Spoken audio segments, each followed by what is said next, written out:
출애굽기 20장에 등장하는 이 10계명을 시작으로 우리는 하나님께서 이스라엘 백성들에게 모세를 통해서 시내산에서 내려주신 율법들을 하나하나씩 살펴보고 있는데요.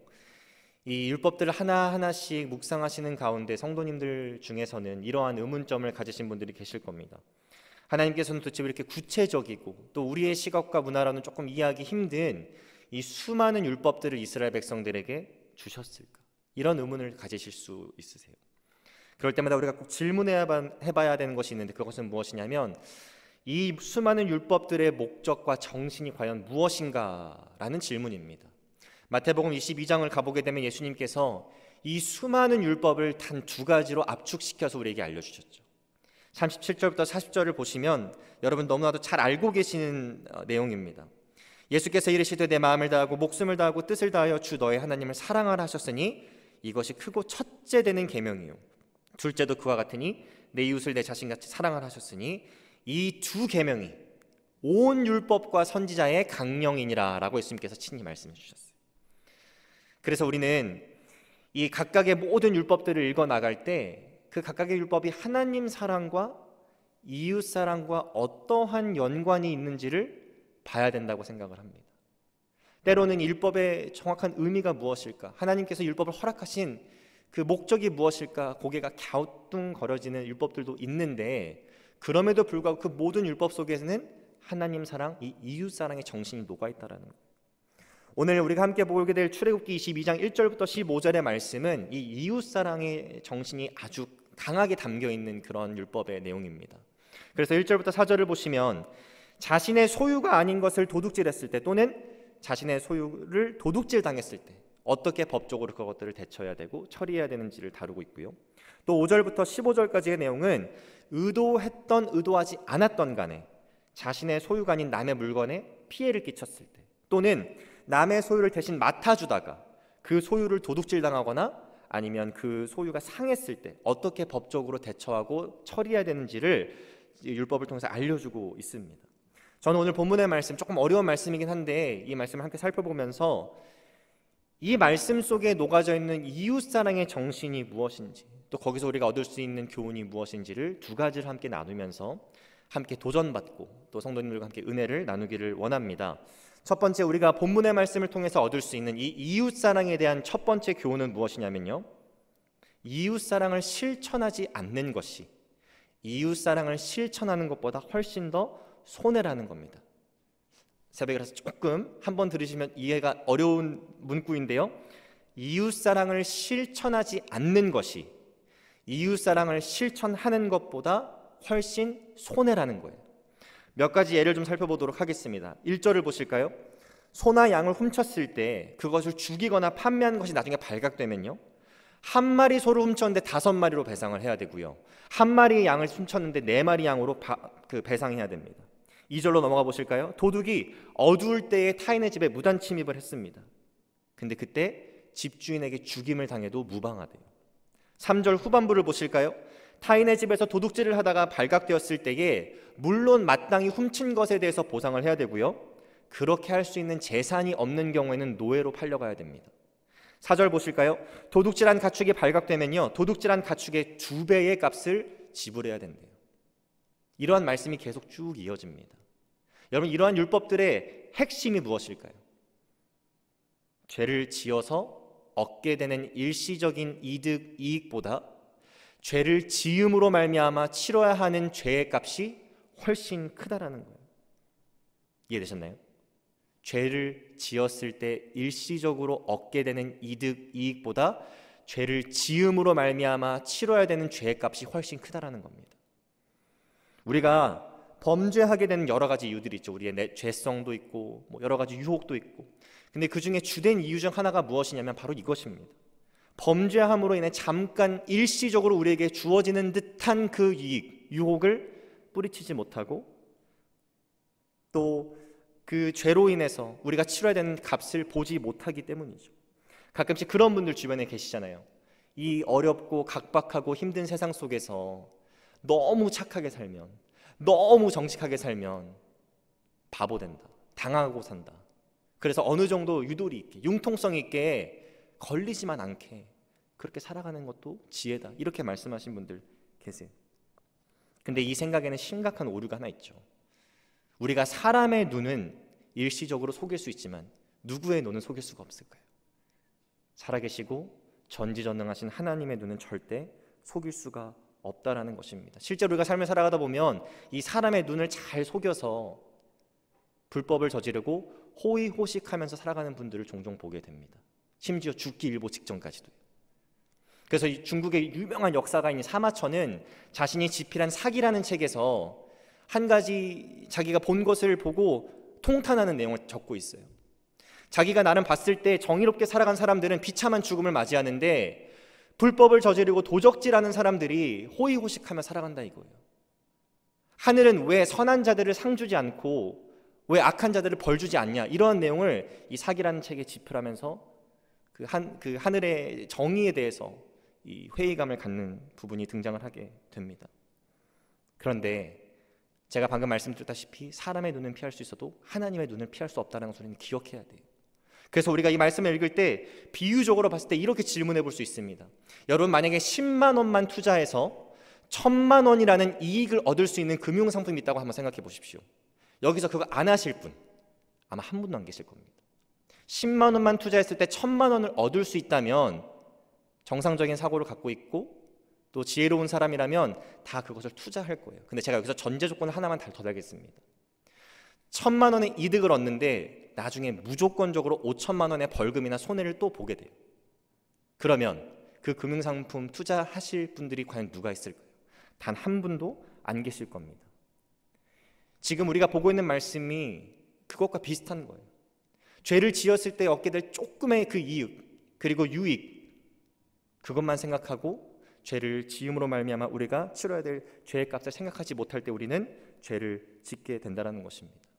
이것을 반대로 뒤집어 보면 어떻게도 볼 수 있냐면요, 이웃사랑을 실천할 때 우리가 들여야 되는 시간들이 있고요, 또 희생해야 되는 재물이 있고요, 노력들이 있고 에너지들이 있죠.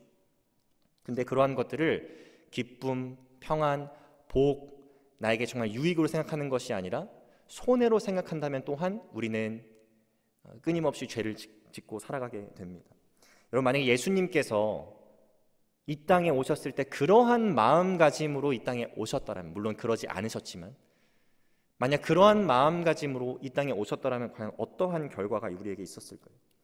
인간의 육신을 입으셔야 됐고 인간처럼 시간과 공간의 제약을 받으셔야 됐고 십자가에서 물과 피를 쏟으시면서 모든 것을 내어주셔야 됐던 그 예수님의 사랑, 근데 그 마음속에 이 모든 것이 손해로 여겨지고 피해를 보는 것처럼 여겨졌더라면 십자가의 사랑도 없었을 것이고 우리에게 구원도 없었을 것입니다. 세상 사람들은 예수님께서 그렇게 사랑하신 것이 미련한 짓이고 손해보는 것이고 피해보는 것이라고 손가락했지만 예수님께서는 그렇게 사랑하심으로 말미암아 가장 큰 복, 가장 큰 평안, 가장 큰 기쁨, 가장 큰 유익을 우리에게 주셨다는 거예요. 그래서 고린도전서 13장 1절부터 3절을 보시면 여러분 너무나 잘 알고 계시는 또 하나의 말씀입니다. 결국 사랑하는 것이 가장 큰 유익이라는 말씀이에요.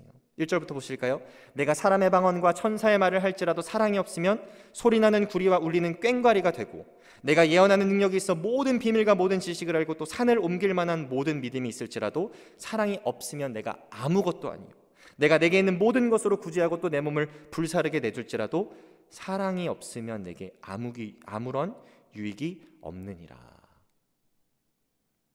이웃사랑을 할 때 우리가 드려야 되는 시간, 재물, 노력, 수많은 에너지, 그런 것들을 피해 손해로 여기는 것이 아니라 기쁨과 평안, 유익으로 여기는 것이 바로 성경의 공식이어야 됩니다. 그리고 우리의 삶의 모습이어야 된다는 것입니다. 오늘 이 말씀을 묵상하시는 가운데 자신의 물과 피를 쏟으시면서까지 모든 것들을 내어주시면서까지 우리를 사랑하시고 예수님을 깊이 묵상하시면서요, 이웃을 사랑하는 것이 얼마나 귀하고 또 큰 복이며 우리에게 궁극적으로 가장 큰 유익을 가져다 주는 것인지를 기억하시면서 그렇게 이웃 사랑하겠다고 다짐하시는 귀한 아침이 되시기를 축복드립니다. 두 번째로 우리가 본문의 말씀을 통해서 알 수 있는 이웃 사랑에 대한 진리는 바로 우리의 이웃을 내 몸과 같이 사랑해야 된다는 거예요.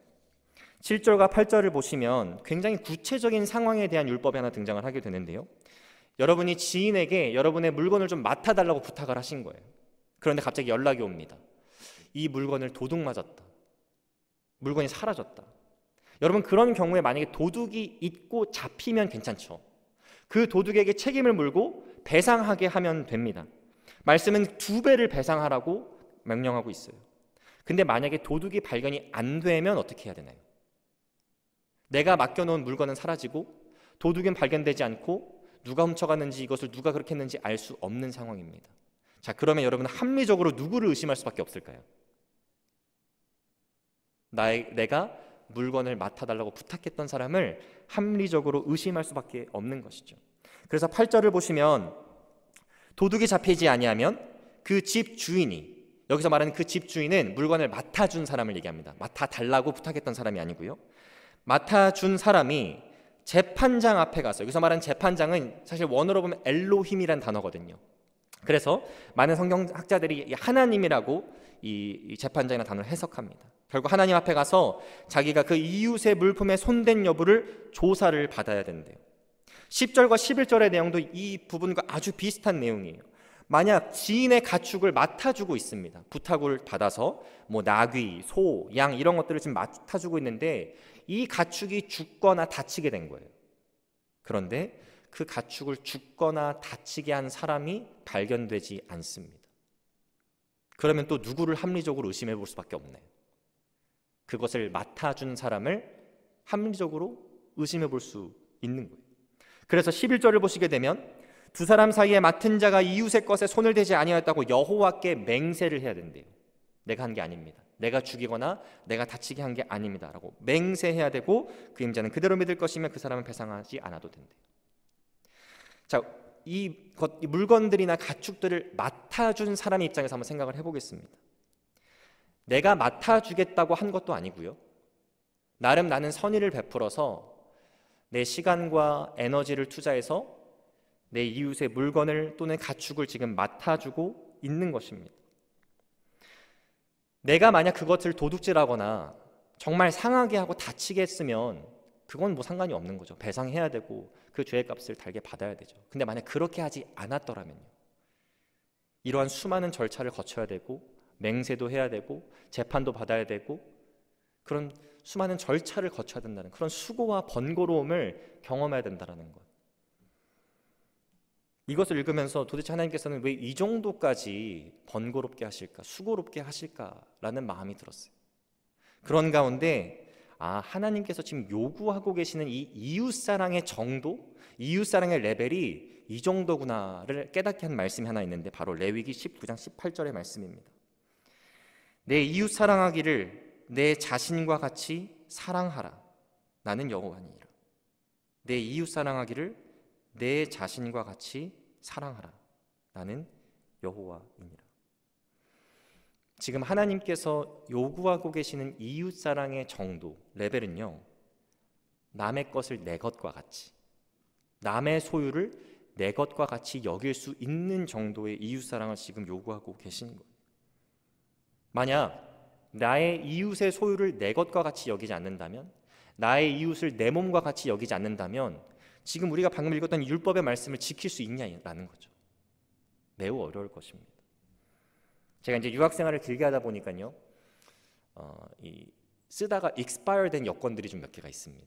그래서 2015년도에 제가 이제 군복무를 하러 한국에 돌아갔을 때 군복무를 마치고 다시 미국에 오기 위해서 여권을 재발급받아서 아주 새로운 따끈따끈한 여권을 발급받고 그동안 썼던 아주 낡고 제 어렸을 때 사진도 붙여져 있는 여권들을 한국에 놓고 오기로 결정을 했어요. 그래서 제가 어머님께 제가 쓰던 여권인데 제 방에 여기다 둘 테니까 건드리지도 마시고 버리지도 마시고 그냥 그대로 두셔라, 이렇게 제가 간곡하게 부탁을 드렸습니다. 나중에 또 어떻게 쓰일지 모르니까요. 수년이 흐르고 제가 얼마 전에 제가 예전에 썼던 그 여권 번호를 좀 확인해야 될 일이 있어가지고요, 저희 어머니께 전화를 드렸습니다. 어머니, 제 방에 가보시면 여기 여권이 있는데요, 이것 좀 그 스캔해서 뭐 사진 찍어 저한테 좀 보내주십시오 라고 부탁을 드렸는데 제가 굉장히 예상하지 못했던 답변을 저한테 하시더라고요. 그거 몇 년 전에 내가 정리하면서 버린 것 같은데, 정리하면서 내가 그거 버렸던 것 같은데, 이렇게 말씀하시는 거예요. 제가 너무나 당황한 거죠. 저는 여권 번호가 지금 빨리 확인을 해서 해야 될 일이 생겼는데 제가 분명히 부탁했던 것, 맡아달라고 했던 것, 그냥 그대로 두라고 부탁드렸던 것, 그것을 어머님이 신경을 못 쓰시고 그냥 버리신 거예요. 여러분, 자식의 소유라도요, 세월이 흐르고 시간이 흐르면 신경을 다 못 쓰고 또 때로는 버리게 되는 것이 인간의 현실입니다. 근데 나의 것, 나의 가장 소중한 거 한번 여러분 생각해 보세요. 저는 대학 때까지 악기를 전공했기 때문에 제 주변에 이 고가의 악기를 가지고 있는 친구들이 좀 많이 있었습니다. 근데 그 친구들이 그 악기를 다루는 모습을 보면요, 정말 대단한 모습들을 보여주더라고요. 그 악기에 보험도 들고요, 그리고 그 악기 케이스도 무지무지 비싼 케이스고요, 그 케이스에 다는 자물쇠도 굉장히 고가의 자물쇠고요, 누가 그 악기를 만지기라도 하면 아주 불같이 화를 내기도 합니다. 그것이 잘못됐다는 것이 아니라, 그것이 나쁘다는 게 아니라 그만큼 자기의 것을 얼마나 인간이 소중하게 여기고 귀하게 여기는가를 지금 보여주고 있는 것이죠. 지금 그것이 말씀이 요구하고 있는, 여기 이 율법 속에 녹아있는 이웃사랑의 정신인 거예요.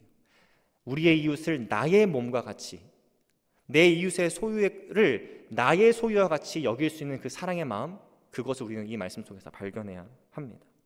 여러분, 만약 예수님께서 그러한 사랑을 우리에게 허락하지 않으셨다면요, 자신의 몸과 같이 우리를 사랑하지 않으셨더라면 어떠한 결과가 있었을까요?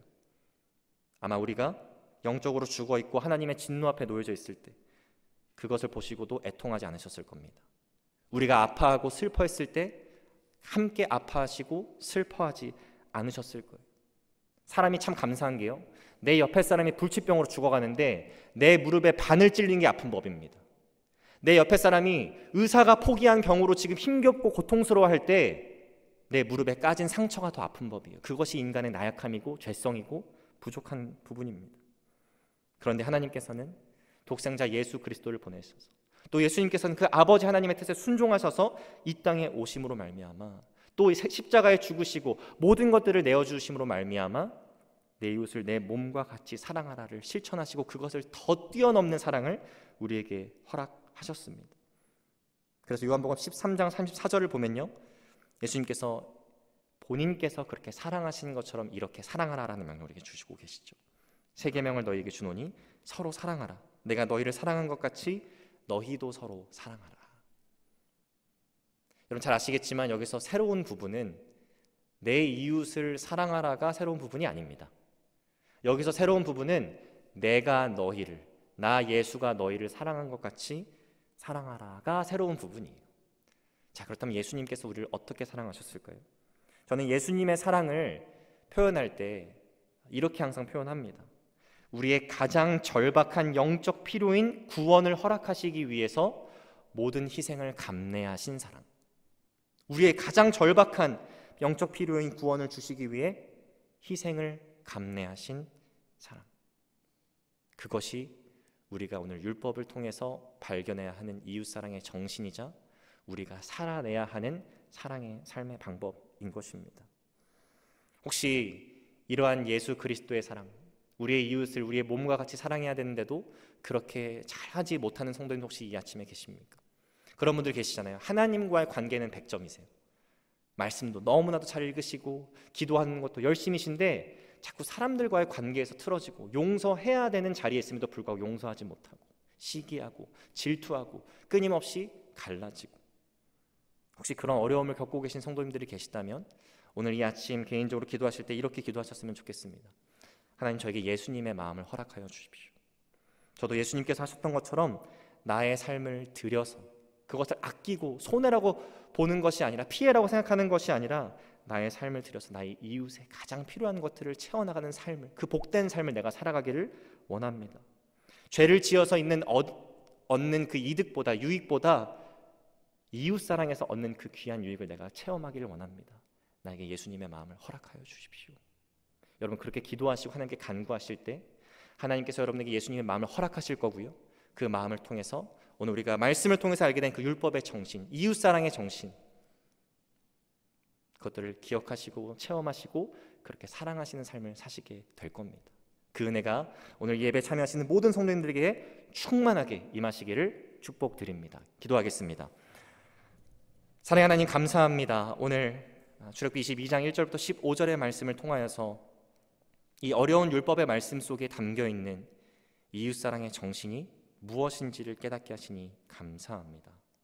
우리가 죄를 지음으로 말미암아 얻게 되는 잠깐의 유익과 이익에 넘어가지 않게 하시고, 오히려 그 죄를 지음으로 말미암아 치러야 하는 값이 더 큼을 이 시간 깨닫게 하여 주옵소서. 오히려 우리가 사랑할 때에 예수님을 닮아 예수님의 마음으로 우리 이웃들의 필요를 채울 때에 더 큰 축복의 통로가 되고 평안과 기쁨의 통로가 된다라는 사실을 기억하면서 예수님처럼 우리가 서로 사랑하고 우리의 이웃들의 필요를 채울 수 있는 자들로 살아갈 수 있도록 하나님 우리에게 은혜를 더하여 주옵소서. 감사드리며 예수 그리스도의 이름으로 기도합니다.